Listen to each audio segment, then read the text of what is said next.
Greetings, heathens. Welcome to Hail Satan. This is the podcast exploring Satanism, culture, and life in general through the eyes of modern Satanists. My name is Joseph Rose. I'm part of a thriving congregation called Satanic Delco, and we welcome members from anywhere in the world. If you want to learn a little more about that, visit satanicdelco.com. Today, I'm going to share a conversation I had with a man who is reflecting a bit now that he has entered the final phase of his life. His name is Wayne. But first, if you have a moment, please visit the website at hailsatanpodcast.com. You'll find links to join me on social media, a form to send me an email, and a link to join up with the whole gang on Patreon. We have a few different tiers to choose from with various benefits, including Greetings from Hell, the one-of-a-kind Satanic Postcard of the Month Club. But aside from that, joining us grants you access to Satanic Delco's private Facebook group, our lively private Discord server, our weekly Zoom gatherings, game nights, movie nights, music Zooms, stickers in the mail, bonus content, special events, and much more.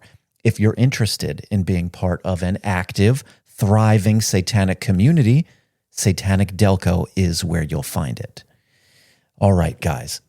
On May 5th, 2025, I drove 15 hours to a town in Georgia.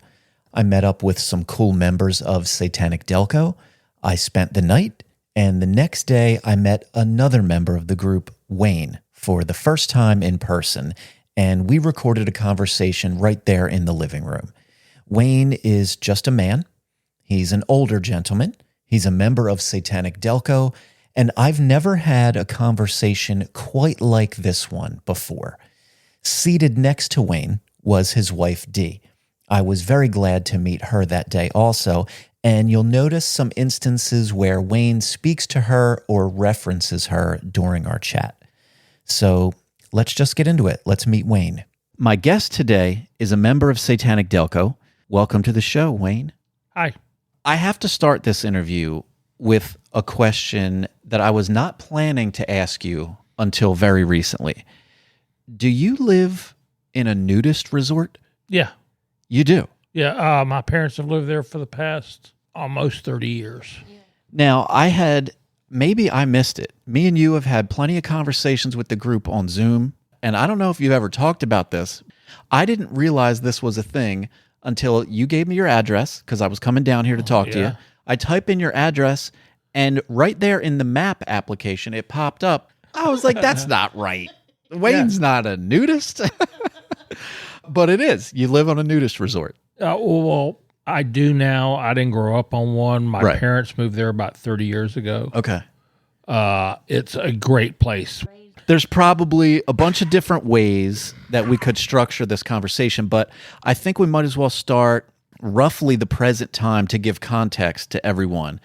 At some point over the last several months or maybe longer, you got a diagnosis from your doctor. What's going on? Well, it started just over 2 years ago. I got a diagnosis then. I had a squamous cell cancer on my finger. I had a Merkel cell cancer, which is a really rare aggressive skin cancer, pop up in my ear. And it quickly got, within the period of a couple of weeks, to a tumor almost the size of my ear. Really? They were talking about, okay, we're going to take your ear off. And they decided to do this. It's not chemotherapy. It's more targeted. And it doesn't have near the side effects. I did 2 years on this stuff and drove the entire time. Okay. For my job. Had no problems, no side effects. Yeah. And they were just about to cut it off, and it finally kicked in and started shrinking, and it just shrank it up like crazy. It had spread to my adrenal glands in my neck. It cleared that up. They had thought they were going to have to do more surgery. Nope, cleared everything up. And we were golden, beat the cancer. And every so often they do a PET scan on you to see to do staging, to make sure it hasn't come back. Is it in remission? Mm-hmm. And on one of those, they caught a shadow on my pancreas and 2 little tiny spots in my lungs that hadn't been there. I mean, just tiny, tiny, tiny. He says, I don't even know if we need to worry about those. It could be anything. Yeah. And then the next time I went in, one of the lung spots had gone, and he said, and that shadow still worries me. We're going to get you in, we're going to get biopsies on both.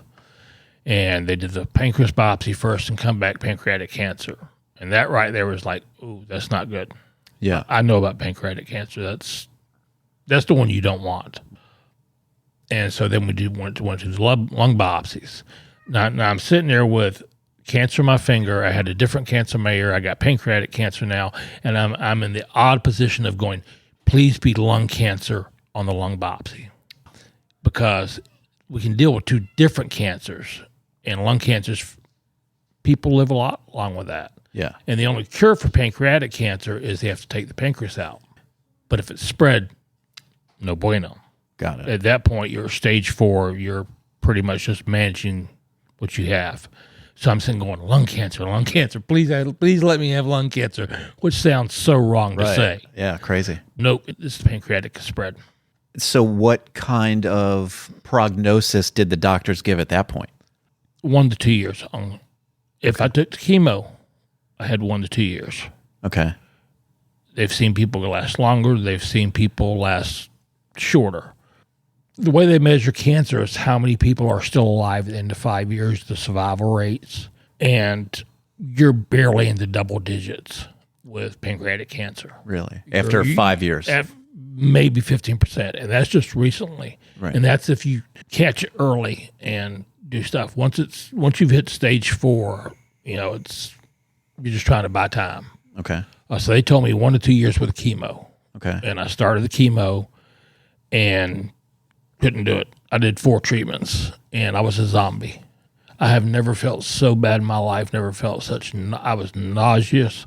I would be sitting there watching the TV and the remote is like, you see where my sunglasses are, about an inch or 2 from my hand. Yeah. And it's like, I really, really hate this show, but I don't have the energy to reach over and pick up that remote and change the channel. I just don't. Right before I got my treatment, I would be feeling good. And I'd get my treatment, and within the time I got home, I'm straight to the chair, and that's where I sit for the next 2 weeks. I stay in that chair. I sleep in that chair. I get up. I go to the bathroom. I come back. I have no energy for anything and just nauseous and feel miserable. And I just said, how long did you do that? How long did you stay on? I did that for 4 treatments. It's a treatment every 2 weeks. Okay. Well, that first one knocked my dick in the dirt.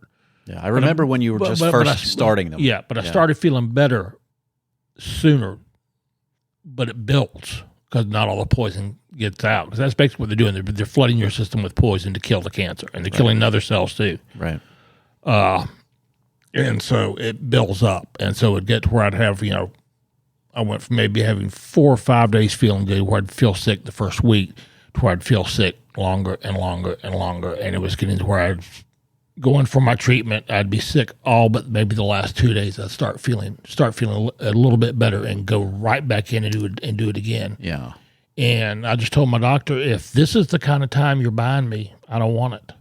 Yeah. You're not going to cure me. It's not going to go into remission. It's not going away. It's going to kill me. Yeah. I know that. You know that. It's just how long can you buy me?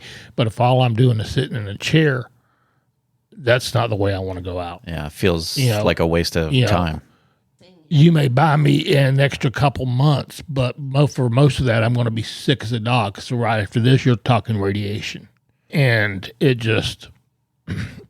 And they even tried lowering the dosage by 15% after the first one and gave me an extra 2 weeks between the first and second treatment to try to get better. And I felt better, but then those next 3 just wiped me so bad. And for 6 weeks, and it was like diarrhea for 3 months is not fun. Yeah, I imagine. It's a great weight loss program. You will drop weight. Believe me, I drop weight, but it is not fun. Yeah. And between that and the nausea, and if it wasn't for weed, I'd be... Does it kill the appetite too? Yeah. Kills the appetite. You're so nauseous, you just can't eat. You just feel miserable and nothing. And the pills they gave me didn't help.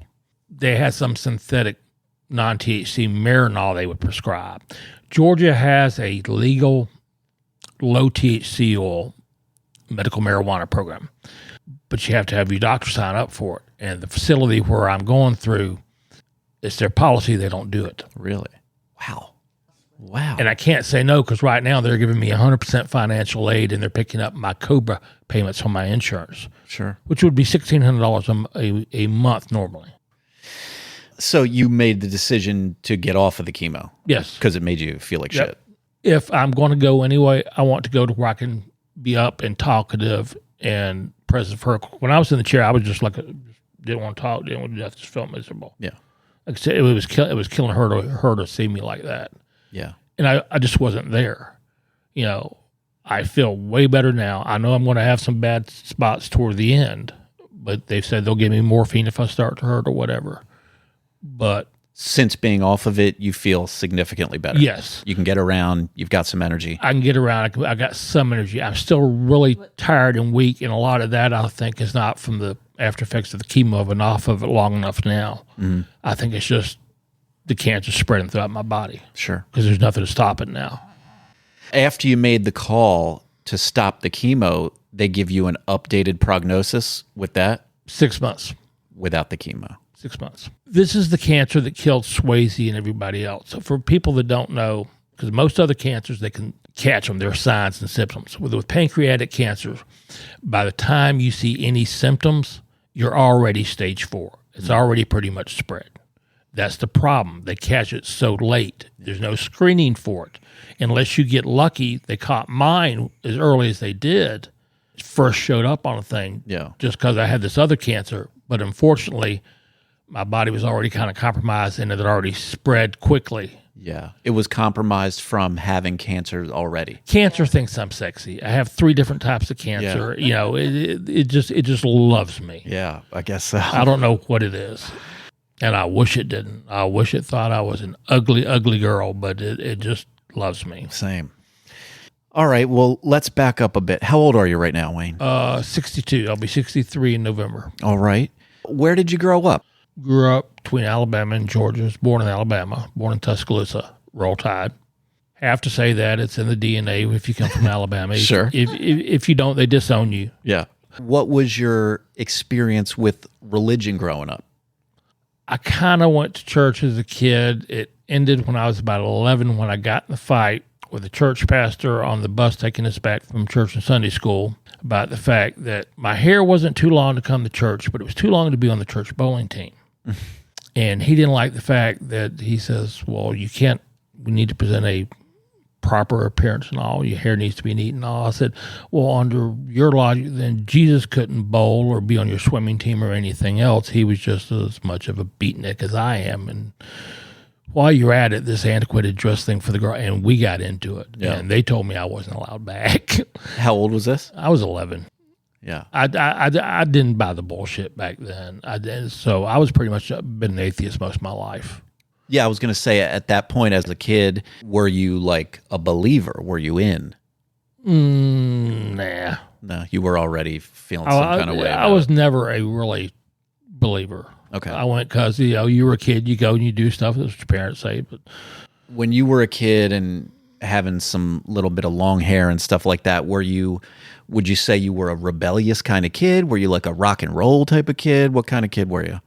I was a loner. I was a geek. Loved to read. Skinny little fucker. Yeah. And just wasn't really sociable. I was always preferred being alone, reading books, doing stuff like that. Liked to ride a skateboard, had a dirt bike. I had a weird upbringing growing up. My mom married my dad, had me, divorced him. Remarried him, had my youngest sister, divorced him. Remarried him again, had my other sister, pulled a shotgun on him, divorced him the 3rd time. Wow. That was because he hit her and cheated on her all those years, but she kept going back. She had kids and didn't know how to make it on her own. Right. But then he turned around and backhanded me into a wall and turned around and was staring down a shotgun going, leave. Yeah. And he believed her. Yeah. And which was fine. My dad and my grandfather on his side are KKK. Really? Pure KKK. Yes. Wow. Card-carrying KKK members. My granddad came from Texas, South Texas, and that's highly prejudicial. My grandmother on that side was sweet as could be. Didn't hold with all that, but that's just happened to be who she married. Yeah. But yeah, so I didn't talk with that side of the family once my mom got divorced. Sure. And then she had another guy, and then she met my stepdad who died last November. Okay. The one who'd been with her for 35 years. Yeah. Oh, no, almost 50, 48. They'd been married 48 when he died. And so it was a weird childhood growing up. Yeah. Yeah, it sounds like it. How did you eventually stumble upon or discover Satanism? Your podcast. Really? Yes. I thought for sure you were going to say somewhere back quite a while. Nope. So you were aware of Satanism? Yes. Casually, Anton LaVey, all that stuff? I found about TST right before y'all. Mm-hmm. And that kind of resonated with me. So I signed up for TST to their thing, to learn some more about them. And I found your podcast right about the same time. I was already an atheist and just, Yeah. So how did you first discover the podcast even? I'm a truck driver. I'm always looking for stuff to listen to. Mm-hmm. And we listened to graphic audiobooks, which are these type of audiobooks where they do sound effects and voices and music, and they have different voice for every character. Yeah. Different actors playing every character. They're fantastic. When you're driving all day long and you got nothing else to listen to, something like that is great. Once my dad died and she had to get off the truck, I had to find something else to listen to because she wanted to listen to those when we were together. Mm-hmm. So I started listening to podcasts, and I came across yours and got hooked and binged it. Just kind of found it randomly. Yeah, binged it in about 2.5 weeks. Huh. The whole time gone, and signed up on Discord, and it just kind of fit. Is there a particular aspect of Satanism that is really like the thing that spoke to you on a personal level, or still does, I imagine? The rationality and non-superstitious. I've never been able to buy this whole guy in the sky who loves me so much that if I don't do exactly what he says, he's going to throw me in a lake of fire forever. Yeah. You're a paranoid schizophrenic with delusions of grandeur. Go away. I never bought it. Yeah.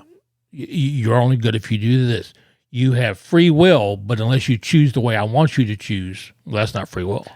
And it didn't match up with science. It didn't match up with other stuff. I've always been a really intellectual type of person. Facts matter. And it just never made any sense. Yeah. And so this appealed to me. Does Satanism play any particular role at this stage of life? Do you consider it much of an identity for yourself, or it's just sort of a thing that aligns with how you feel? Both. Like I said, I'm drawn to the rationality part of it. I like the 7 tenets for TST. I like for outsider Satanism. It's nice because Christians and everybody always said, well, you don't have a moral code. You're just an atheist. You're godly. Yeah, here, we have a moral code. I don't need somebody up in the sky to tell me how to behave. I know how to behave. You treat others like you want them to treat you. You assholes you don't deal with, and if you have to, you don't feel bad about it and just take them out. The interest or expressions of Satanism, has any of that stuff caused any issues for you? Any issues in your relationship or anywhere else? Not really. My mother was a little concerned. I think you said she was concerned one night after I told her. I said, look, this is what it is. I sat down and explained that. I said, it's not like we're saying we're worshiping Satan. We don't believe in him. We don't believe in the guy in the sky. We don't believe in the guy down below. Told her all the facts, and she seemed cool with it, but evidently she had a little problem later. But it turned out my sister is a TST member. Oh, really? And I didn't know that. We'd been estranged for years. Okay. And we got back together when my dad died and have been talking since then. And with the cancer I was going through, we got us back together. And she sat down with my mom, said, no, this is the way it is, and this is what it is, and that cleared that up. And other than that, like I said, the one benefit about being old and having terminal cancer is you don't give a fuck. Yeah. I don't care who knows what anymore. I don't care what you think of me.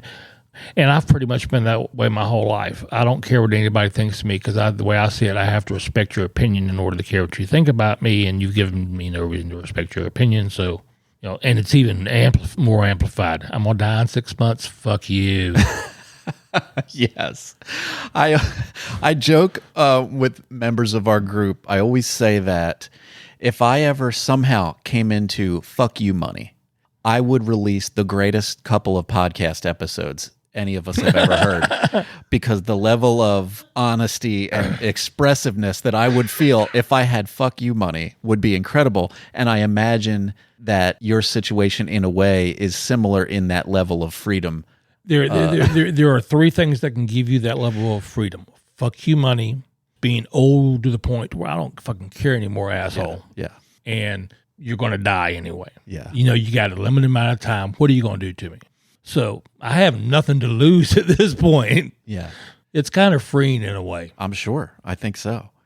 When we were setting up, chatting today, I didn't know that Dee, your wife, was going to be here with us. So some of these questions I imagined I would be asking you alone. And so now your wife is here to hear the answer, but I'm going to ask anyway. Are there any moments with Dee, or even from life in general, that stand out to you now as especially meaningful or defining in your life? The day I met her. The day you met her? The day I met her. The best thing ever happened to me. What was that like? How'd you guys meet? I was in school to be a programmer with a little tech school, and she was in school for bookkeeping, accounting, something. I forget what it was. And we met there, and we went on a date, and we're married 3 months later. 3 months? 3 months. Nice. Okay. Yeah, that helps. Yeah, that helps move things along, doesn't it? I was working at a hotel laundry at this point. Okay. She was too. And we have 1 day off, and I wake up on the 1 day off, and in 10 minutes she's telling me, oh, you got a letter from the IRS says you owe them money, and by the way, I'm pregnant. Oh. And she already had a kid. It was 11 months when we got married. Okay. And so it's like, fuck. That. So I did what any responsible young adult would do. This was back when they had you remember the Coors Party Ball beer thing? I do. I went and bought a Coors Party Ball, called some friends up, went and sat down and proceeded to get drunk. Well, these friends knew somebody who was a programmer, and I was just about to graduate, and they called him over, and we and him sat down and drank beer. He's a good old boy from South Carolina, and we sat and drank beer and talked code, and the next week I was hired for $20,000 at Equifax as a programmer, $22,000 a year, more than I could have thought of at the time. Yeah. What year was this around? I was 27, so that was almost 30 years ago. Okay. So that one immediately stood out to you as a defining, meaningful moment. Yeah. I mean, the best thing that's ever happened to me. Awesome. We've been together 36 years. Yeah, you just had an anniversary. Yep. Right on. Take a look at the size of most people's bathrooms. That's the size you have inside of an 18-wheeler. Yeah. And you live there 24/7. And she worked on the truck with me for 20 years. When I lost my job as a programmer, I got laid off after 9/11 when the economy tanked. And you found it to be an enjoyable experience. No, but it paid the bills. Well, I meant sharing the space with Yeah. Yeah. Yeah. I met so many drivers that said, you have your wife with you? I would kill my wife. Right. She wouldn't last a week. We've tried. She's been on the road. No, I go crazy when she's still on the truck. Yeah. That's great. And she was helpful. She helped me slide tandems and do things, and she'd go in while I was fueling and stuff, but just having somebody there to talk to. And so we were together pretty much 24/7 for 20 years. Yeah. That last 20 out of the 36. So yeah, we're used to each other's company because you don't have a lot of friends when you're on the road. You're always going somewhere and being somewhere you don't make a lot of friends. So it was me and it was her, and that was it. That's great. That really is. What have been some of your proudest moments or accomplishments, big or small? The day I got my programming degree. I was good at programming, and I loved what I did. I was one of those people that had a job I was happy at, that I enjoyed doing, which made it fun. And I hated leaving programming, but when I got laid off, the economy tanked. And when you can't get McDonald's to hire you because they say, well, you're overqualified, and you'll leave when the economy comes back. Well, I've lost my condo. I'm living out of my car. I need a job now.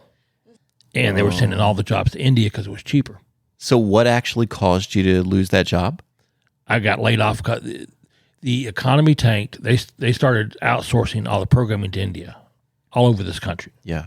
And India just is way cheaper. And so I got laid off. I knew a guy who had over 30 years in, he was a mainframe JCL COBOL coder.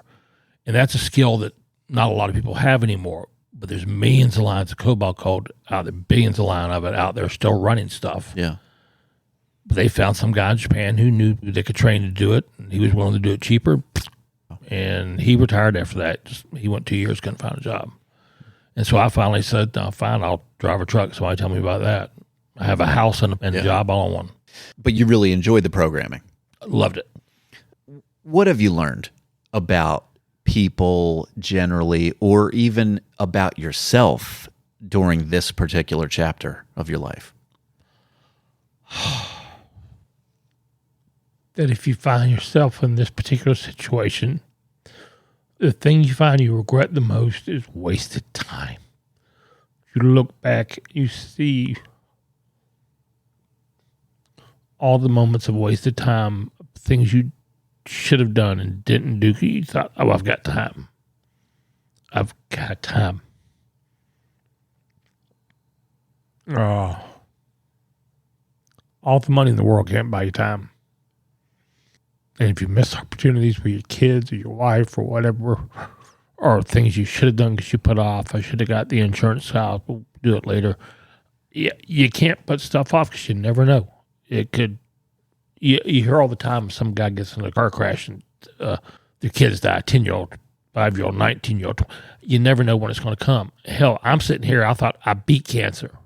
I'm clean. I'm good to go now. I got the next 20 years to spend with my wife. And boom. Nope, we brought in the ringer. Yeah. Don't waste time.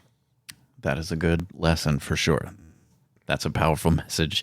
I try to remind myself of it while I feel like potentially I still have time, but I am acutely aware of what you say. Like you never know. And do things, don't acquire things.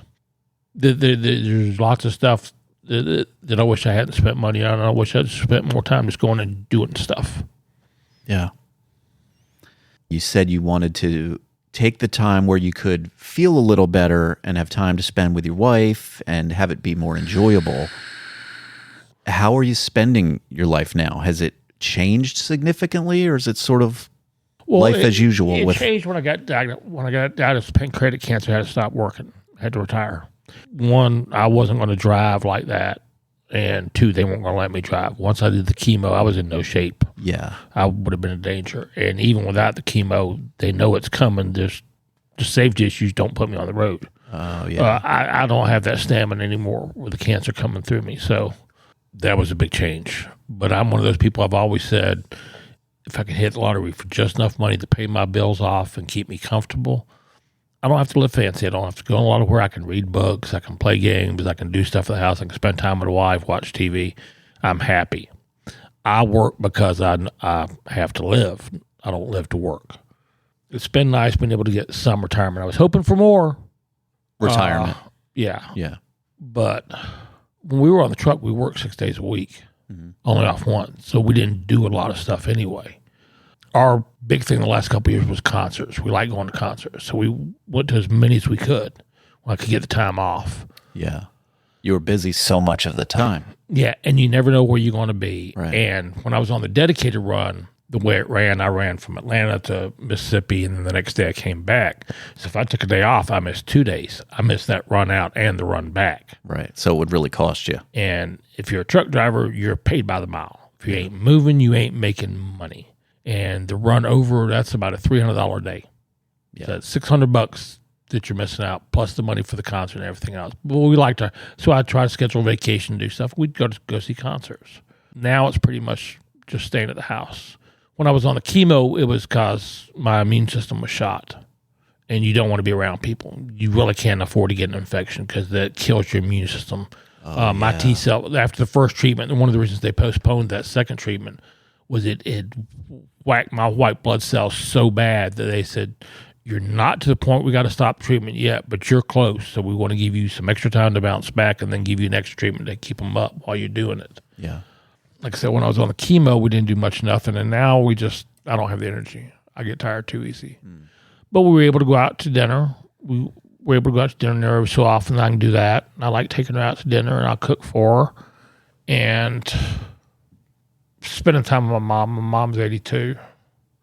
And I'm surprised she's still around. My dad went last November. They'd been together 48 years. And a lot of times you get one person in the couple goes been around together that long, and the other one's going Sure. quick, and she's got bad health. But I think she's hanging in there part of it for me. Yeah. Yeah, because it's going to be hard for her because she'll have lost her husband and her oldest within a year. Yeah, that is hard. I think so many of us think about the hypothetical scenario of being told that we only have a limited time left and what we would do with that time.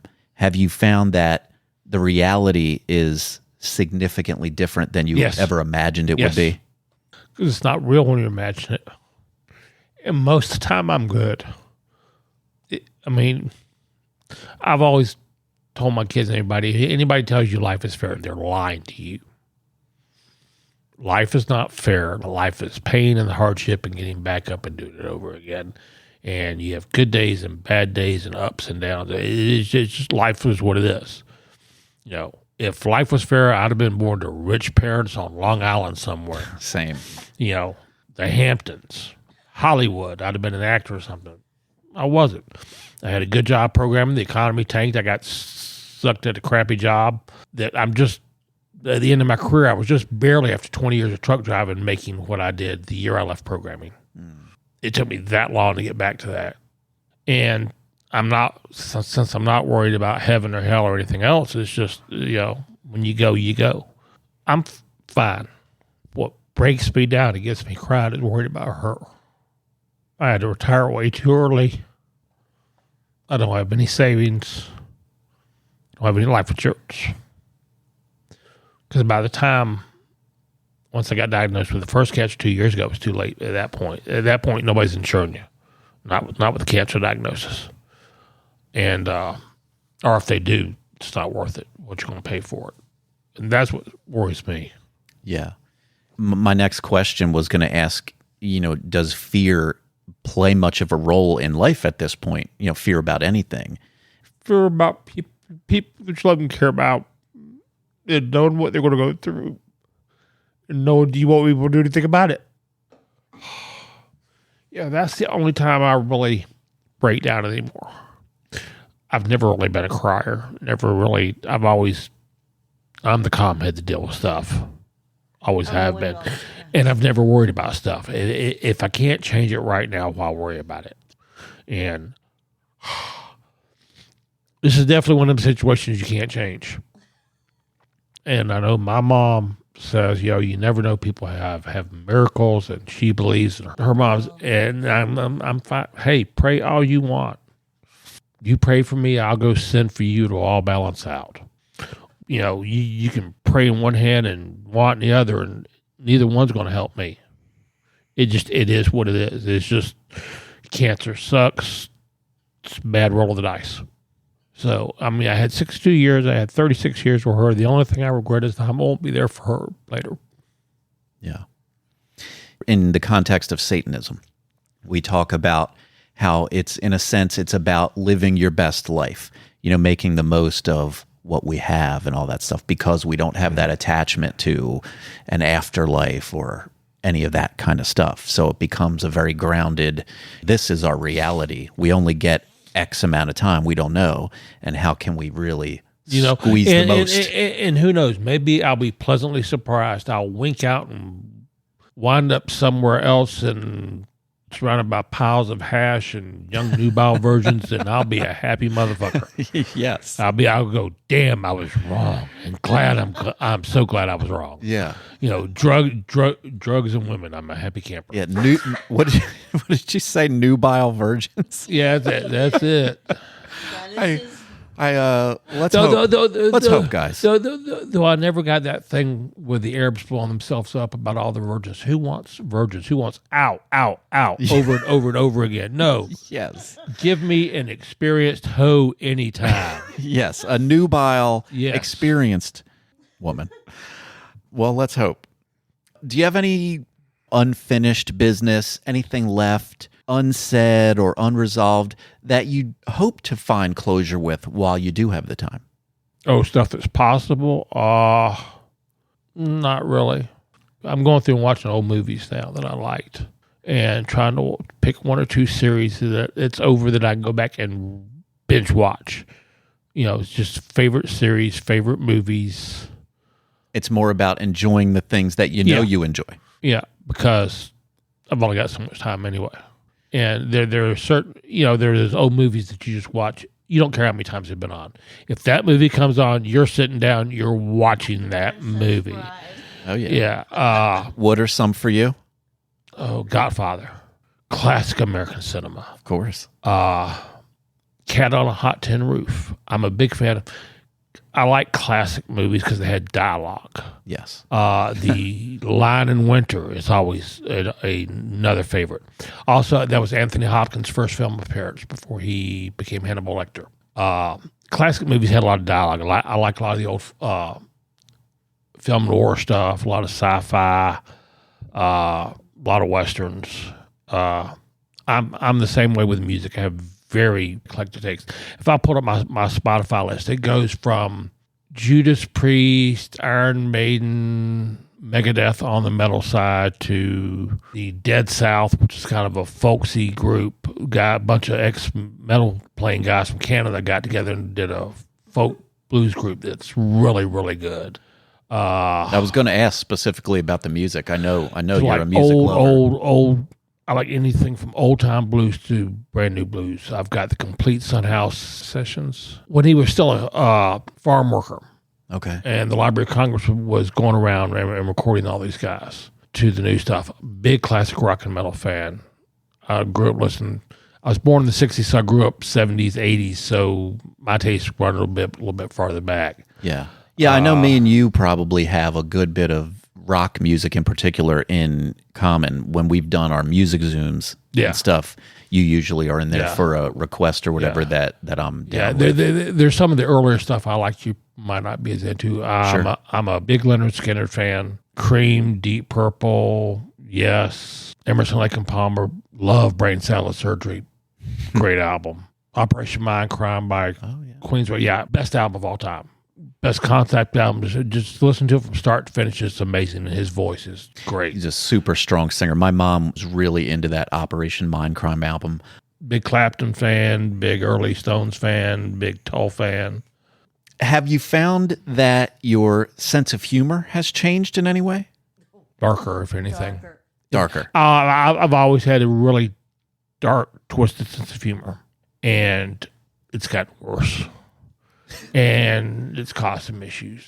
My mother was crying the other night. She doesn't thinking about this. She tries not to put it away in some tiny little box in the corner of her head and lock the key, and she's not thinking about it. And for you, that's not how I deal with stuff. Yeah, for you, being able to face realities through humor is like... I have to. That's a coping mechanism. I have to face reality. I don't have a way to hide from this. I'm going to die. Yeah. There's things I need to get done. There's things I want to do. I'm going to die. I have a finite amount of time. This is, if you were ever a procrastinator, now is not the time to be one. That's how I deal with stuff, is humor. I make dark, humorous jokes, and it hit her wrong. And it's, look, I'm sorry, but that's the way. And that's the way I tease her. We've done that for years. Yeah. She's always hated it because my whole family was like that. Quick thinkers on their feet. And if you lobbed a softball up, somebody was going to tee up and hit that fucker out of the park. Sure. And burn you. And she hates it because she'll say something and I'm like, boom, that quick. Yeah. And she's just always inadvertently giving you the setup. No. There are times that it's boom, it's out my mouth and I go, oh shit, did I say that? Yeah. I didn't mean for that one to come out. Yeah. But it comes out quicker than I think. But every once in a while she'll get with me. She'll go, ooh, and I'll go, good girl. I'm so proud. You're finally learning after you have to learn. And then now we're living with my mom full time. Yeah. And she'd been around my mom before. And she's always said, I see where you get it from because your mom's just as bad. This whole family, you just, you have to be able to verbally spar your toast. Yeah. For whatever reason, I'm that way when it comes to myself. Like I have I don't know if it's a dark sense of humor or whatever it is, but I have that kind of, I'm freewheeling with thoughts about my own mortality. But I'm very sensitive when it, comes to others. So I can relate to like your mom's feeling. Like if it were something related to my son, don't even let me think about Oh, such a thing. in some ways, I'm a cold-hearted bastard. I'll wait till she's got some show she's invested in on TV, and a major character's dying, and I'm making cracks like she's watching The Walking Dead. Oh, Glenn Tartar for dinner tonight, and she or he's going to die. She, I hate you. You are evil. She popped off at me one time. You are the motherfucking Antichrist from the Howard Stern movie. Yeah. Yeah. Okay. I guess so. That's just my sense of humor. Yeah. You know. But it's a helpful tool. Yeah.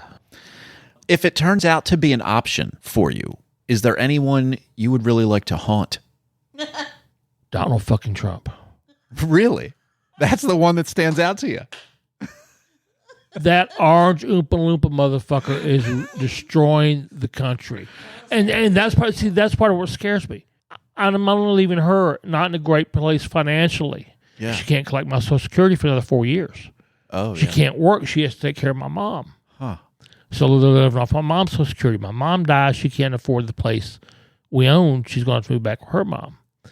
And this asshole's doing everything he can to rip the economy down, rip away the rule of law and justice in this country, making big law firms kowtow and bow to him, and using his office to go after his enemies. That's not the way it is. And this is when I'm leaving her. And it's like, yeah, if I could haunt one motherfucker, it would be that son of a bitch. He is an evil. You had a smart, intelligent black woman that you could have put in the White House. You could have made history. I'm not saying she was perfect, because I think the Democrats can be as fucked up as the Republicans, but just in a different way. Sure. They're a bunch of pussy wimps that can't get their act together in a way and agree on anything, where the Republicans are tight-knit. We know what we want. We want power. Yeah, they certainly are more unified. We want power, and we want to ram Christianity down everybody's throat, because that's the flag we're rallying behind. And so, they've both got their things, but of the lesser of two evils, I would have voted Kamala all day long. Sure.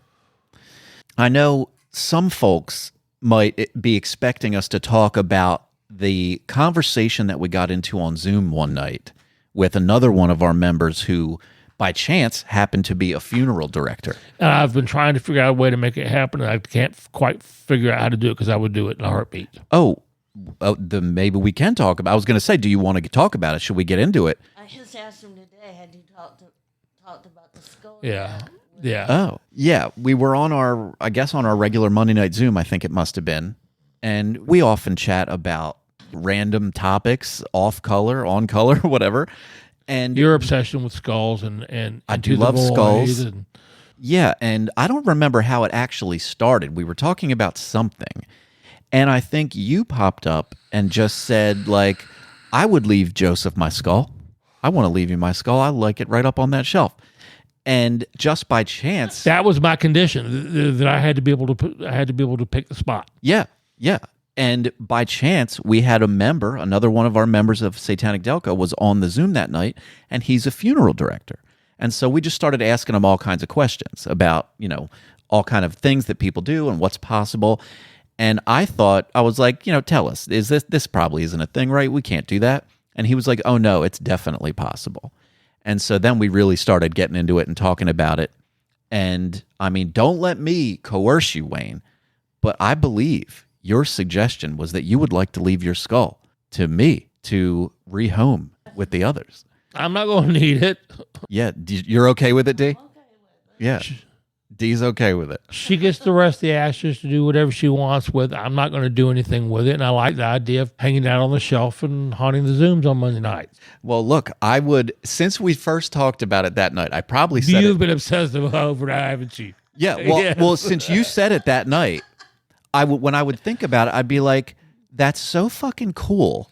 On one hand, I would love to preserve Wayne's skull and have it. I would do whatever you wanted with it. However you wanted to be handled or preserved or whatever, I'll build you a fucking whatever you're into. I was so excited about that. But then I'm like, God, I don't even want to think about this, because if I had it my way, we would just have Wayne as long as we can have him. Yeah, it's one of those catch.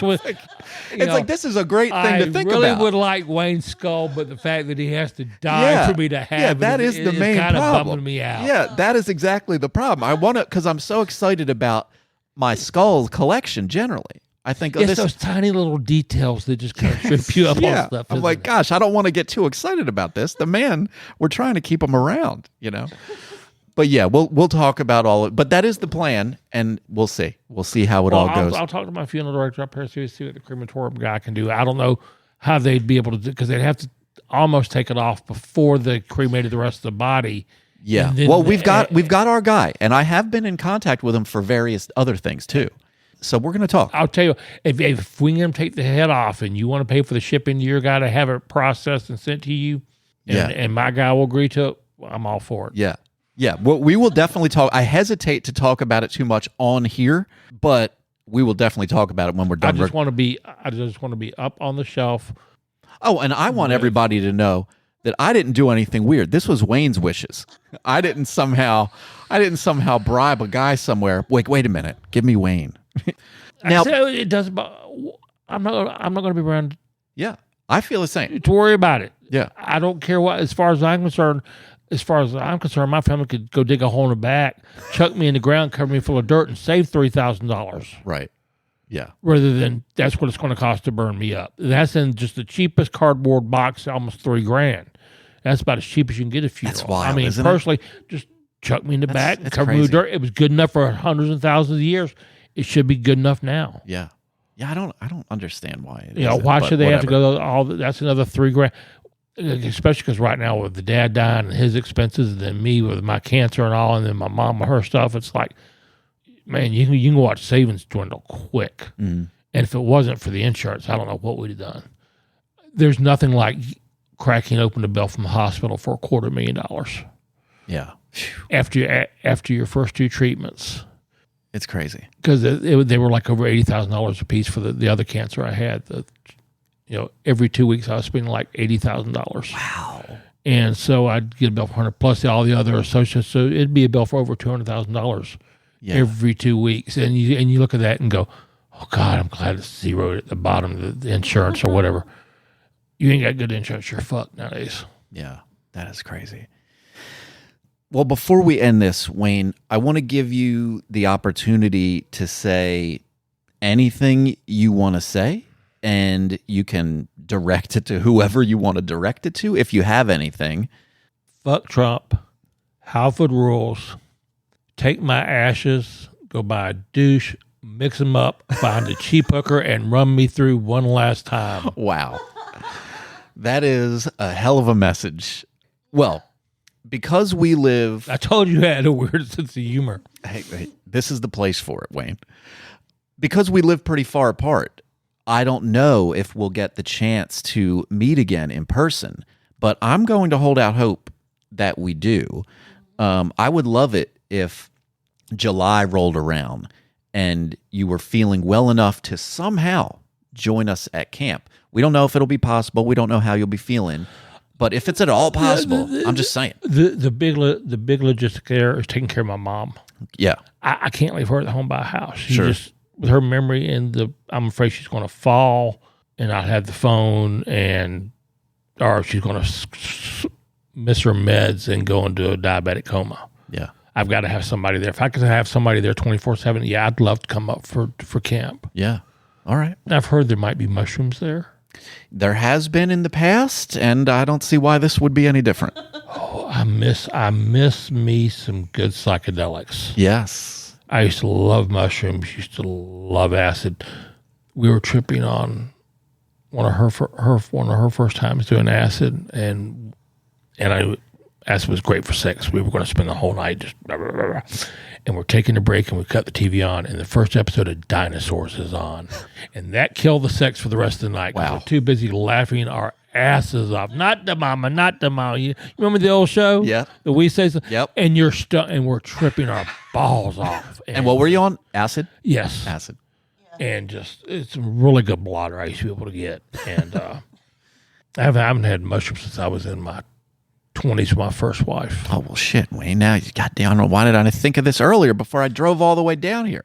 If I believe it, yeah, because I'd have been back at the house. I didn't even know. With a pot and a water and mushroom tea. Here I come. Yeah. All right. Well, look, we've got things to talk about, and we will do it. Thank you, Wayne, so much for sharing some of your story today. And Dee, thank you for joining us. I wasn't sure that you would even be here, but I wanted to meet you as well. And I'm really glad you were able to do this, Wayne. Thank you so much. If you have people you love, take your time, tell them you love them, put stuff in place now for insurance or for whatever you need to do. You think you got time, shit hits you out of the blue. And then the other women, you never know. So take times to tell the people you love them that you love them. Right on. Thanks, Wayne. Have a good one. And that was my conversation with Wayne. I'm really glad that I was able to get to Georgia to meet up with him and the rest of the gang down there also.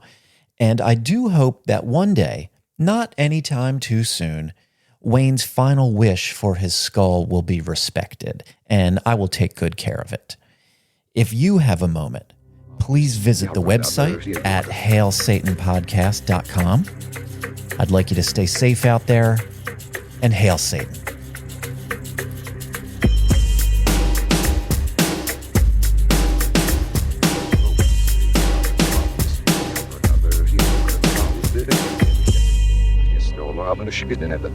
He will free service. Service in my food.